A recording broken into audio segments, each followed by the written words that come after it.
We got kittens all up in our shit today. It's a bright sunny day and we're recording today, and it's the daytime like we don't usually do, but today we do because there's more than two. There's three cute boys at the table right now, and we're about to get really fucking down. Yeah, I'd say top 10. I'm liking that. Top 10. I liked it for sure. Absolutely. I like the tempo, I like the speed, I like the lyrics. I like the, I started on a minor chord. Do you know the difference between a minor and a major chord? I know the difference between a minor and a major for sure. You do? Oh, yeah. Oh, are you talking college?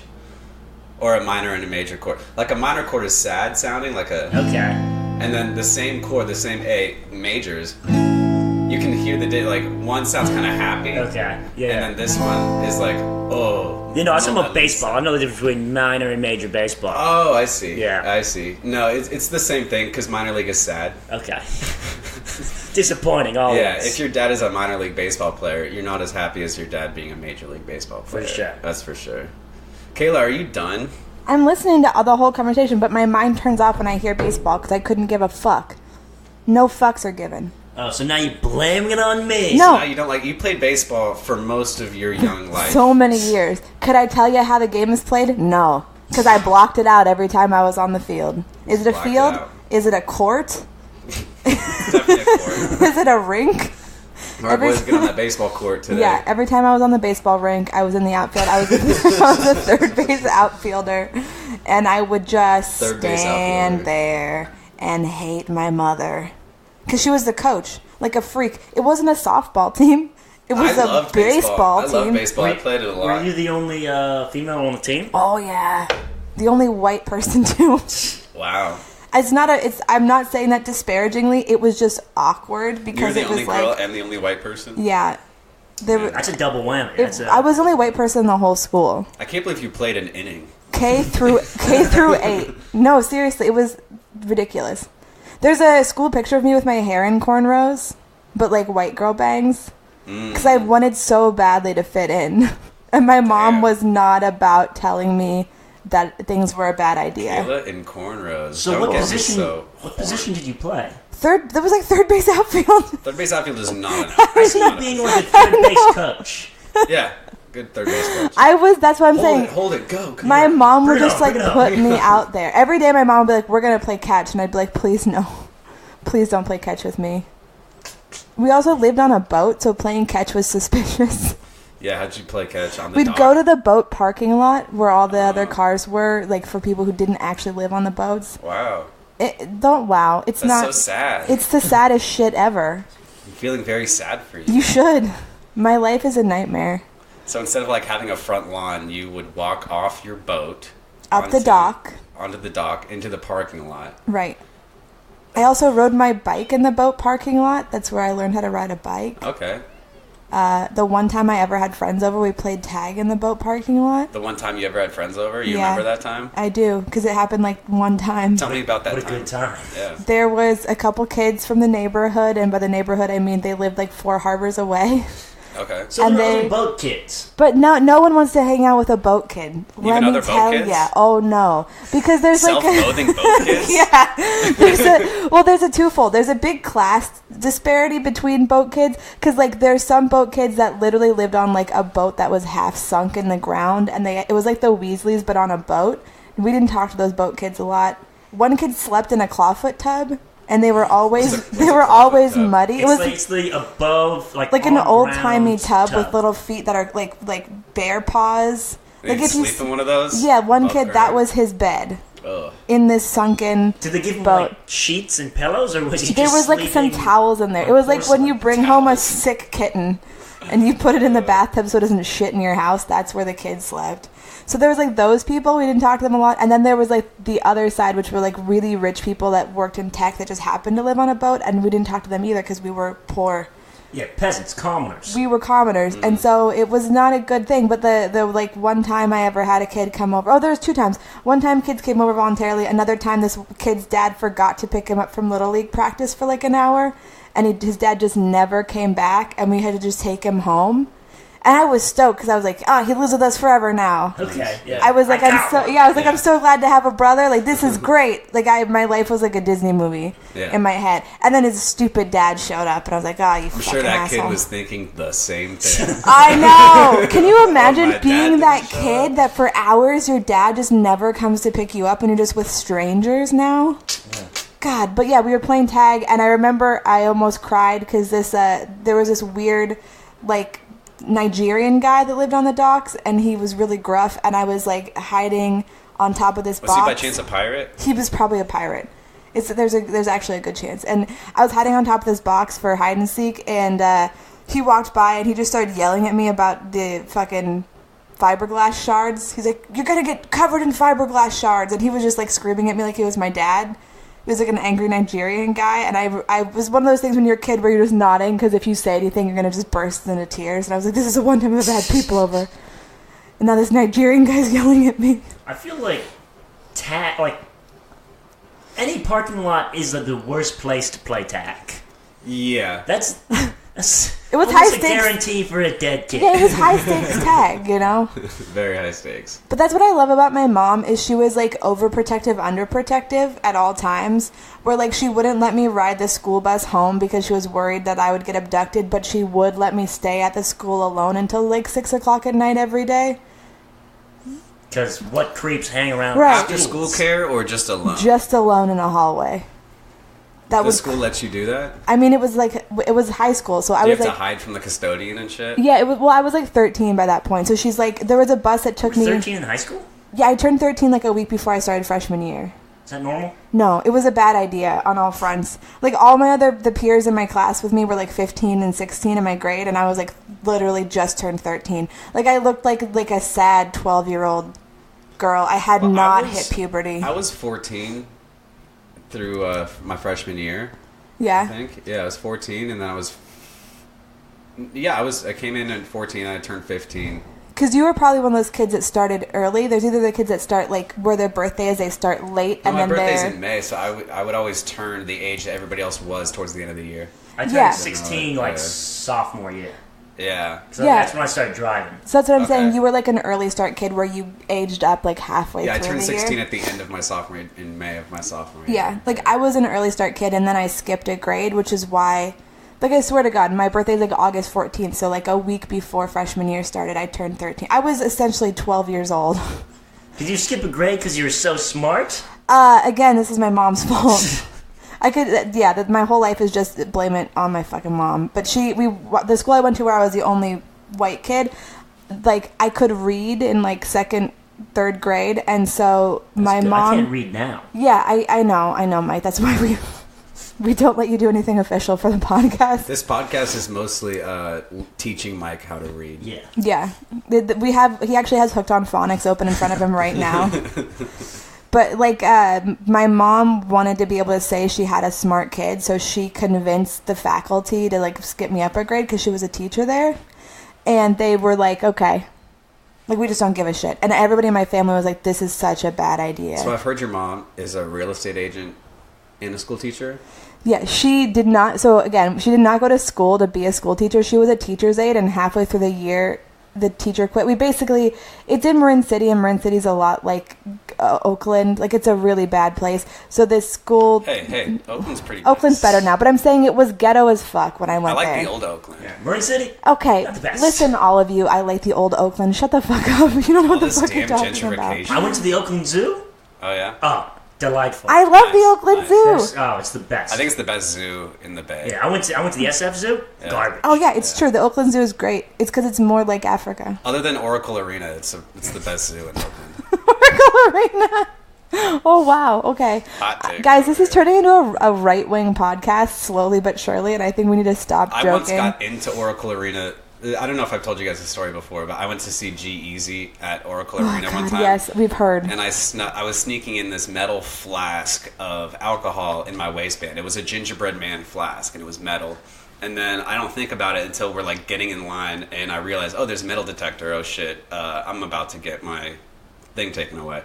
So I walk through, and it beeps, and the guy's like, okay, step to the side. He starts using his wand on me, and it beeps around my waist. And he points in my pocket, and he's like, what's in your hoodie pocket? And I pull out this bag of weed, And I'm like, just weed? And then he takes it from me and then lets me go on my way. And then I was like so scared because anybody who had weed could have brought anything they wanted into Oracle Arena. Also, weed isn't metal. No, Yeah. yeah. He's kidding. He's like, what's in there? I was like, weed. He didn't know that I had something underneath. He didn't think about it. I was like, he took like $40 of good weed and then left me with my flask of shitty vodka. That was the plan. He just wanted weed. I think so. He just paid off the security guard. Yeah, paid him off with weed, I think. And then, which is scary because I could have had a gun. You know? Yeah. I'm sure he took one look at you and went, wow, this kid's packing. Yeah. Well, come on, G-Eazy? Because the only white kid? Yeah, how many years ago was that? This was 2.5 years ago, probably. So this was like that scene in Men in Black where Will Smith shoots that little white girl because he's like, what is she doing in this neighborhood? Like, you should have been the guy he patted down. What episode of Fresh Prince of Bel-Air? You've seen that movie, right? He shoots a white girl. Oh, Men in Black? Yeah, Men in Black. It's not a real white girl. It's a poster. It's a poster. He's going through his Men in Black training. You've never seen this movie? I've seen the movie. I don't remember this part. And they're training him, and like there's all these like aliens dropping down. He's not shooting any of them. All his other like teammates are shooting them. This little white girl, and he just shoots her right in the head. And they're like, "Why did you shoot that girl?" He's like, "That guy is just doing push-ups. That guy is like walking home from work. This little girl with school books in this neighborhood at this hour. What the fuck is she doing?" That's pretty funny. Yeah, I think I remember that now. That first Men in Black movie, I remember watching it in the theater when I was a kid and just being like, God, this is so good. Yeah. I went to the theater last night with the girl. I go in. we went to see the Harry Potter prequel. Oh my God, don't tell us about it. It's a whole thing. Don't even say anything. I went to go see the movie. We go in like 30 minutes early to get the tickets. I'm talking to the goofy-eyed cashier. What a freak. You went 30 minutes early? Well, we had dinner and we were kind of walking around. That's super psycho shit. You get there 2 minutes before a movie starts. That's what you do. No, because we missed... Or 2 hours after. Well, no, because we missed the 6:45 show, and so we waited around until the next showing. Okay. So I go in... Okay, that makes more sense. And I'm talking to the goofy-eyed cashier, and I'm having fun with him. Because, being a cashier fucking sucks.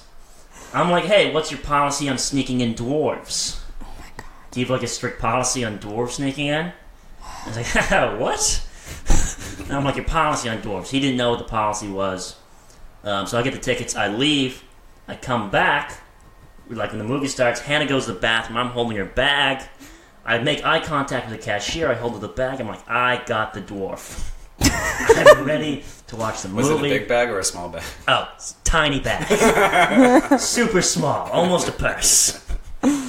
And so Hannah goes to the bathroom, she comes out, I go to the ticket collector, who's 15 feet away from the cashier. A fucking dwarf.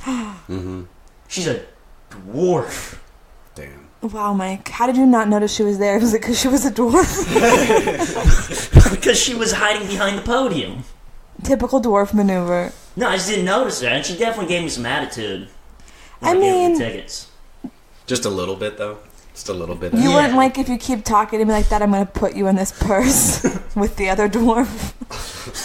But like, what are the chances? Out of all the things I could have said, there's a dwarf there. Yeah, that's a Curb Your Enthusiasm level fuck up. Yeah, did you hear it?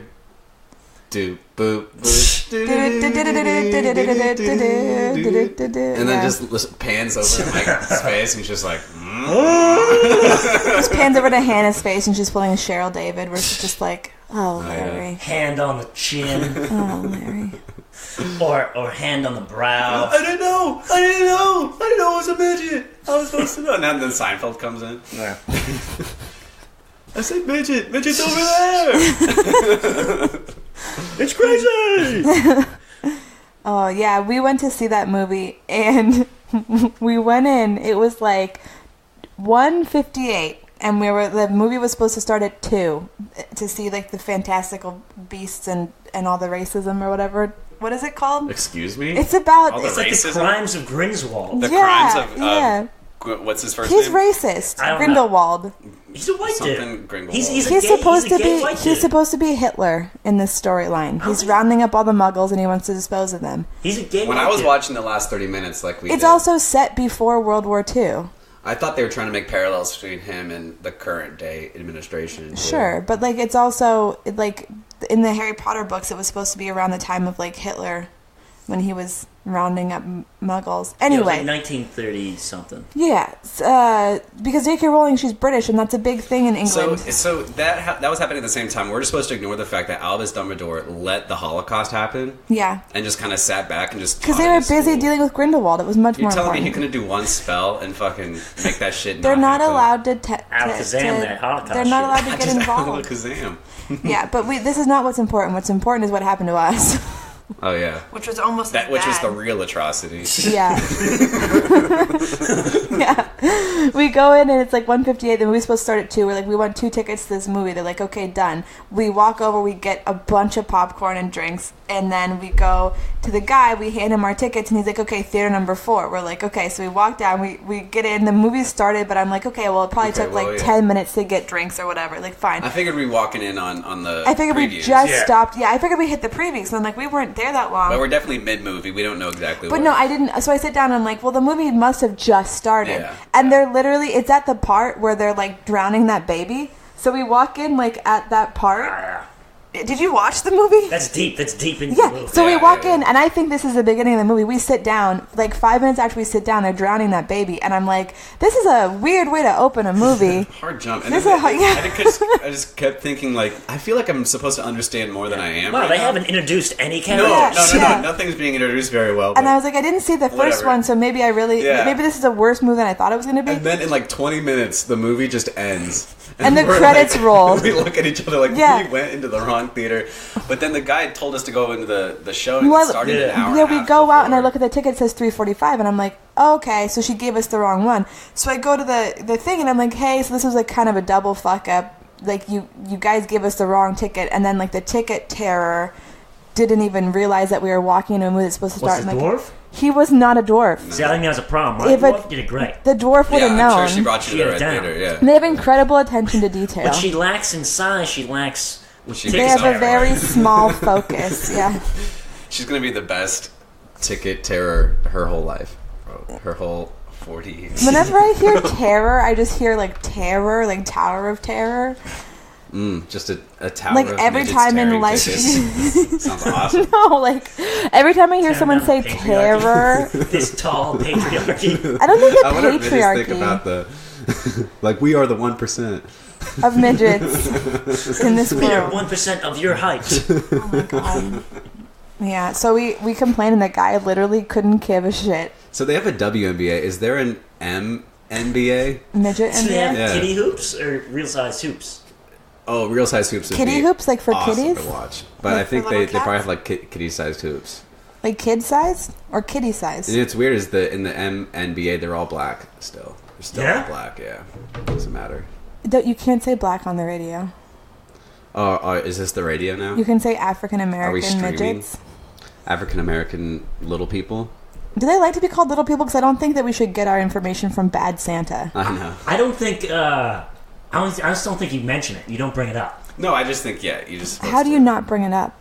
Well, you can bring it down, which might work for them a little bit better. Oh, you can have plenty of conversations, like, about not their size. The problem is, I'm like that guy. Remember that Austin Powers where the guy had a huge mole on his face? Yeah. Whenever I see something, like, I have no problem with them, but my mind is still like, oh boy.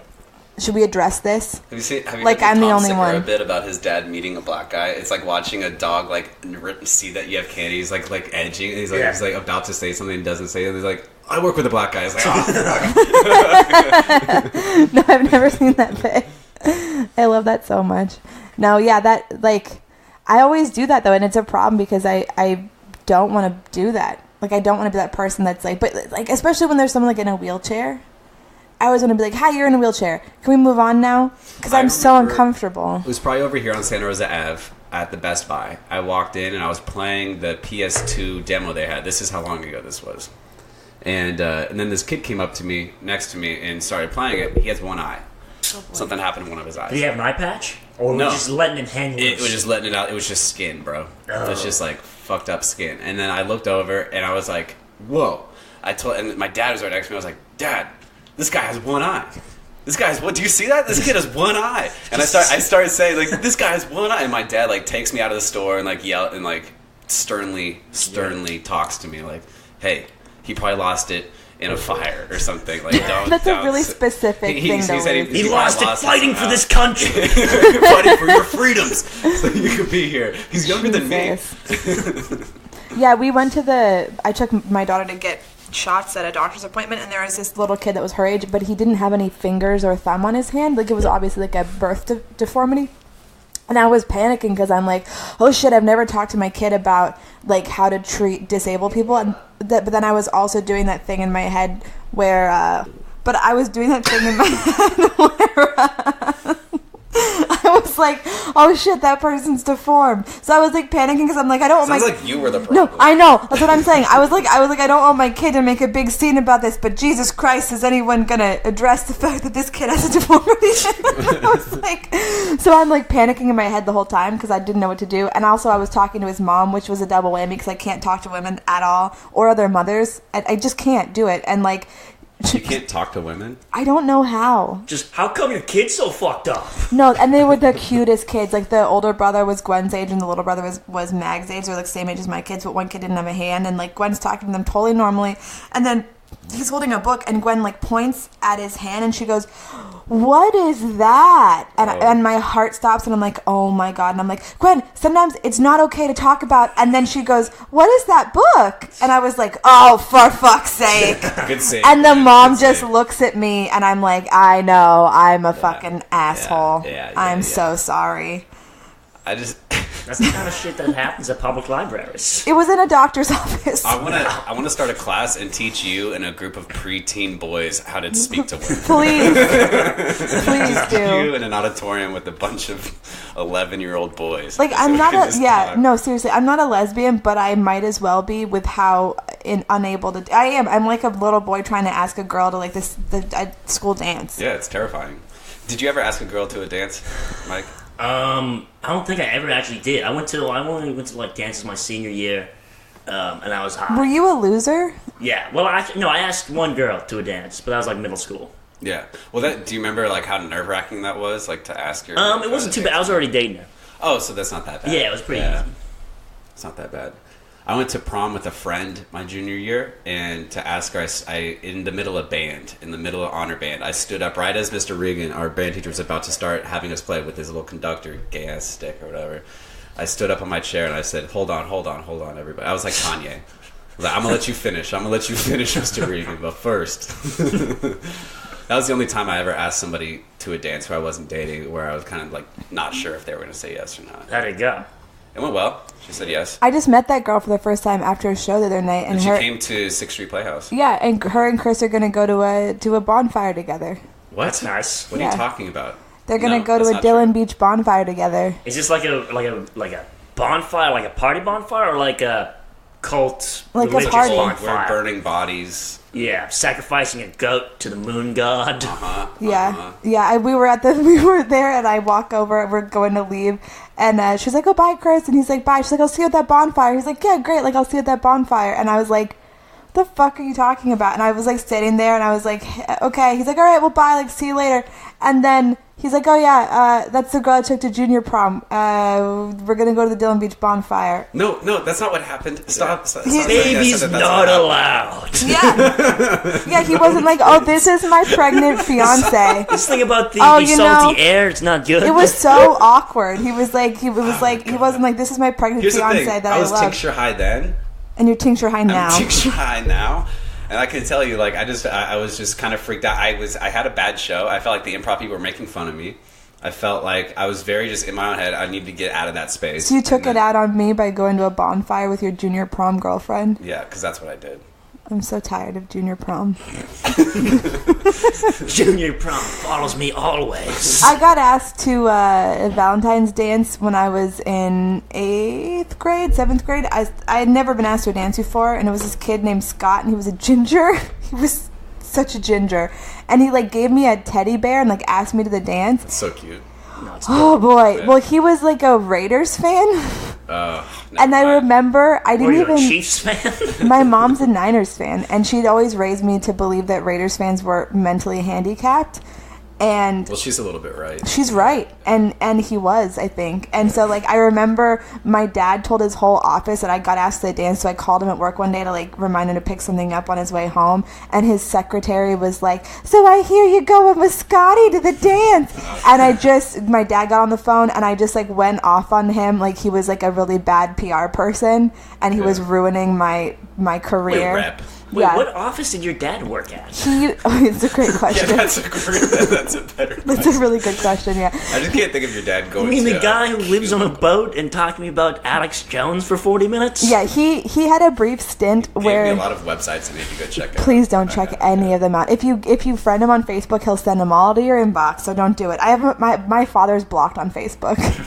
Just so you know. But, like... People you may know, your dad. Yeah, it comes up all the time, and I'm like, no.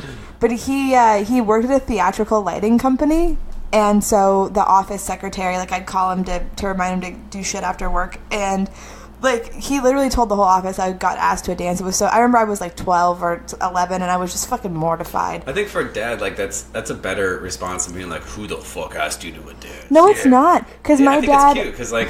No, it's weird because my dad's friends were all, like, creeps, and they'd be like, hey, like, your daughter's getting pretty hot, Gregor. Like, she's really growing up. He's like, I know, man. I know. I know. That's weird. Like, you had something in your stand-up about how you, like, your dad's friends would, like, look at you while you, like, that's... I forget exactly I what got you a said. tattoo on my ass, and I showed my dad, and he was like, oh, that's cool. And he was taking a long time back there. I was like, what are you doing? And I heard this click, and I was like, what are you doing? And he's like, oh, I took a picture to show my friends. And I was... Were you pulling down your pants to show your whole ass? No, it was just like the... You know where the tattoo I know where the is? tattoo is, yeah. So, and he's like, I'm gonna show my friends. And I was like, that's a weird thing. Yeah, don't To show your weird. friends. That's super weird. Yeah. So I think it was like a weird point of pride where it was like a medieval kind of like, it's going to be easy to sell my daughter off kind of a vibe. You know what I mean? How much for your women? How much for your women? Pretty much. Like, he was like, daughters, I'm going to get a your good wives. dowry for this daughter. Like, he was very into it. And it was like a point of pride. Like, Should I be raising, like, livestock so that I can trade for you? Yeah, but don't... If this Is it too late to call CPS? Yes, please. Yeah. I remember one time I got She's 25. Yeah, I got the bright idea when I was a kid. One time my mom grounded me, and I was like, if you do this to me, I'm going to call CPS. And I'm going to tell them you beat me. I wish I even knew that card when I was younger. I totally would have used it. Yeah, and my mom, the look on her face, you could tell she's like, A, you're a fucking asshole. B, and she's like, do it. Checkmate. Fucking do it, yeah. My mom was always like, do it. Like, my cousin, she pulled this thing for a while where we'd be driving on a freeway and we'd be in the car with my aunt, and my cousin would go, I'm going to jump out the back door. I'm going to jump out the door. And my aunt would be like, don't jump out the door. Don't jump out the door. And my cousin would be like, I'm unbuckling my seatbelt. And she'd be like, don't you unbuckle that seatbelt. And it would just go on and on. And I was like, oh, this is going to be great. So we went to my mom's house. And my mom was driving us. And my cousin's like, all right, I'm gonna open the back door. And my mom's like, good. Do it. Yeah, and my cousin's like, what? Did you hear me? I'm unbuckling my seatbelt. My mom's like, you better hurry. I'm speeding up. I remember one time I got a friend's mom really mad at me because we were in the car and we thought it'd be hilarious if she's at a stoplight to just go, green light, green light. Even when it wasn't. And we did that so many times where she kept fucking up and she kept going like out in the intersection. Why wasn't she paying attention to the fucking streets? Like anytime she looked away, we're like, green light. And then she'd start going. It was so funny. I would hate you so much. Yeah. I'd tell my kid they couldn't play with you anymore. I'd be like, that shitty Ferdinandson kid is not coming back over here. I remember I felt like I could be a comedian one time when I was driving home my friend Sam Larson and his mom, and I was telling the story about dislocating my knee in class when I was in 6th grade. This is like a couple weeks after it happened. I was telling the story, and I remember they were just cracking up at what I was saying, and I'm kind of like, am I good at talking? Like, Right. Am I making people laugh right now? I'm just telling a story based on how I remember it, and then it ends up being funny. Did you guys ever have that thing, like, way before you started doing stand-up, way before you realized, like, stand-up was a thing with bits, where you would, like, run bits on people? Like, you'd have an anecdote and you knew how to tell it I used to get the right thoughts response? and be like, if I did stand-up comedy, this is something I would talk about, like observational type of stuff. So, like, I never thought that far, but I would go, like, I would know if I was going to tell a story, like, this is how to say this part of it so it's funnier. Yeah, This there's is certain how- beats and you have... Yeah, like, you'd make bits just anecdotally day to day, and you'd kill it out in the real world. Especially once I started listening to like Dane Cook. Oh, stuff yeah. when I was like in 8th grade. My storytelling skyrocketed after Yeah. that. I think I kind of took on his cadence a little bit. Yeah, I remember listening to his first CD when I was like a freshman. That and Mitch all together. And I would just listen to those on repeat on my CD player just every day. I had no friends. I would just listen to that shit all day, every day. I was listening to Chris Rock, Bigger and Blacker, and Never Scared for both of those. For like almost every day on the bus, I would listen to those albums. Just once it ended, I would restart it and just listen to it again. I had those whole things memorized. Dude, I like fucking Bill Cosby. Really?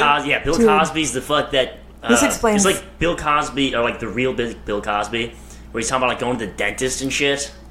Oh my And god. I remember You know so when many they put you fucking under bits. and you think to yourself, oh my god, it'd be easier to fuck a woman if she was at the dentist. Like when I was 7 to 12 years old, I thought my name was God damn it. And my brother thought his name was Jesus Christ. I love Such a beautiful mind. Yeah. I love the old-timey child abuse bits so much, where it was just like a funny bit to talk about how your parents would just kick the shit out of you. Whoop your ass. Yeah. Somebody just recently in pop culture who talks about being beaten that I've never seen before is Dale Earnhardt Jr. talked about how his dad would take the belt out on him every once in a while. Oh my God. And do that. But that's the NASCAR driver? NASCAR driver. Yeah. And that's the first time in a long time I've heard somebody out there like in media like talk about being beaten when they were a kid. Like Also, it's, like, something in a while. negative about Dale Earnhardt. I know. He's a saint. People are so pro Dale. Oh yeah, well he was a beast, but Could you imagine, though, how hopped up on adrenaline you gotta be being a race car driver? You would kick the shit out of your kids. Just every fucking day, dude. the other day we were driving back from Santa Cruz and I was swerving on them turns. I was like, I could fucking Phew. beat this. So got so much adrenaline in me. When I was a kid, I'd spend like all my time with my cousins because my mom couldn't afford daycare, so she'd drop me off for like holidays and shit at my grandma's house, and I'd be there for weeks. Yeah. Weeks. Just weeks at a time. Weeks at a time. And my uncle didn't work. Your mom's just drug running over the border. Yeah, my mom just had a normal 9 to 5, and Gotta be a mule. yeah, my mom was a drug mule. That would have been way cooler. We would have had way more stuff. But like my uncle would watch us, and he worked, I guess, but I don't know what he did. He was home all the time. He was probably a drug mule, and like he raced Porsches. And so there's all these moments we would get video cameras for Christmas, and my cousins and I would make like skits and short movies and stuff because we had to perform to get our presents. So we'd film these like really elaborate sketches. You would perform to get presents? Yeah, so my grandma was a movie star. And she like wanted Define us. star. She's was a movie star. Like she worked with like Drew Barrymore's grandpa and the guy from Gone with the Wind. My dad's best friend growing up was the guy from Gone with the Wind's stepson, Bunker Spreckles, who was in the Lords of Dogtown. You know, the guy that Johnny Knoxville played. That was like my dad's best friend growing up in real life. So anyway, this is all beside the point. It doesn't matter. But my grandma wanted us to all be like very theatrical, and she'd always tell me to enunciate and to wear makeup and to lose 40 pounds. And so she, like, I was like 7 and she gave me diet books under the Christmas tree and everybody else got toys. But she was like really about us being like on point. Something about having to perform to get presents and then getting presents and it's diet. Giant books. Diet books. Is like, Yeah, that's trouble. It was like a Joan Crawford, like Yeah. mommy dearest situation. But my grandma raised me a bunch with my mom would leave So me you there. would say you were raised as a performer. God, yeah, between my mom doing hack stand-up comedy that she never fulfilled herself with and my grandma being an actual movie star, my life was... there was nothing else I could do but stand-up. Mike, do you think you were raised a little bit as a performer? No. No, yeah, me neither. Not at all. No. Any sense of artistic ability was stifled from the very beginning. They Yeah. were trying to... I mean, they got me guitar lessons and they were kind of very good with music and stuff, but especially with comedy. I was never an artist or anything like that. Yeah. I did like plays like 3rd through 5th grade. I did... Don't get me wrong. I was the Mad Hatter. one time. Third grade, we had this play called Zola's Footprint. Oh, God. It was someone wrote it at the school. It was all about global Is warming. that a Z for Zorro sequel? It was about global warming, but I have no idea how. All I remember, it was about this like traveling salesman Oh, God. who would sell parents like these like food or whatever Well, would he travel in a hybrid or in a gas guzzling? in like a fucking ice cream truck for some reason. That's gas guzzling, so that's why it's about global warming. And they would drink like the soda or whatever, and then they would turn into chickens, and then the chickens would get shot on public access television by celebrities. Wait, this was the play? That was the play. God, Marin is a terrible place. Yeah, that's terrible. Yeah, I was one of the celebrities, so that was cool. Who were you? I was like a crazy scientist, dude. Like a doc? Yeah, I was like a I don't TV believe scientist. anything you're saying right now. No? I think you're a pathological liar. I have the thing on DVD. Oh my play. God. I can bring it. Can would you love to please watch put this. that up on YouTube and we'll Yeah. link everybody to it? Yeah. Alright, guys. So you can see Cute Boy's own Mike Nordstrom as a fucking celebrity As scientist. a small little cute boy. Oh my Even God. cuter than now. Cuter than now. Yeah. How is it possible? Don't get me wrong. I was like the black sheep in my family. I did not perform in any of this shit. I was never in front of the camera. I never wanted to do any of it. But I would always, there was one time we had to sing, we all had to do like a musical performance with choreography that we made up. I think it was just, my family was full of alcoholics. I was the black sheep in my family in the sense of I was the only one with athletic ability and I had rhythm. I was a black Oh, sheep. yeah. I was a black sheep in my family because I was the only black one. Oh my God. Yeah. Yeah, Chris, my family would love you because all they do around the holidays is drink and play guitar and sing. Sounds And like they would legit love you. Like, I'm excited to meet him. Alright, guys. Thank you for listening to Three Cute Boys podcast. Check us out. Check us out on Instagram On at iTunes. 3Q Boys Guys, Podcast. Please do me a favor, do yourself a favor. Go on iTunes, leave a review, leave a comment. Yeah. Tell us how much you like the podcast. Tell you what you like about the podcast. What you want to see in the podcast. Find us on any social media. We're on all of them, and tell us about your day, or tell us about anything, dude. Tell us about what you like about the Your podcast. dentist. What you don't like. Tell us about your dentist. Tell us about Bill Cosby. Yeah. Tell me about Bill Cosby's dentist.